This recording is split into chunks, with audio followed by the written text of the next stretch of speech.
I think they probably are realizing that they made a big, big mistake when they closed that hospital, because there are a lot of mental patients who were not able to go out and live on their own, never would be able to go out and live on their own.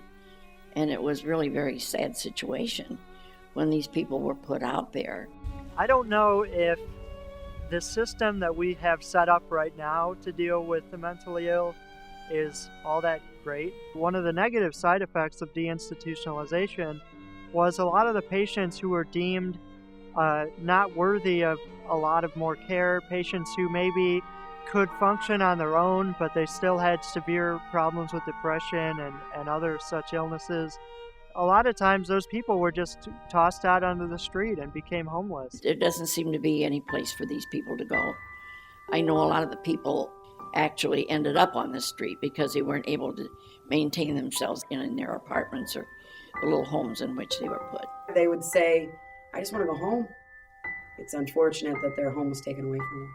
Nobody ever said where the rest of them went. They just wrote articles of them coming back here and showing up on the doorsteps. When they closed the facility, we had probably a half dozen patients that just gave up because they didn't want to leave. When these asylums were shut down, there was a lot of criticisms about life in these asylums, but at the same time, you could argue it was better for someone to be confined in a hospital than it was for them to simply be thrown out on the street and be wandering the streets homeless. When Reagan closed the state hospitals in California, and we thought it was unconscionable that they were going to be putting people out on the street without really having any good plan to care for the mentally ill that had been in those state hospitals.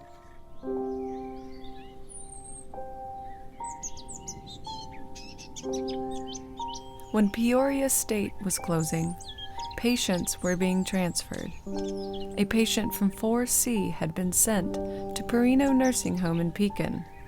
She was only there for a few days and walked back to Bartonville and was sitting on the steps of 4C about 6 a.m. one morning. With tears in her eyes, she said she had come home. The mental health agencies, some of them are obsolete or not even in existence anymore. Curbside therapy just doesn't work. It breaks my heart to see them walking the streets today in Peoria. I see many patients that I knew in Zeller, sunburned, physically dirty. That's not the way it should be.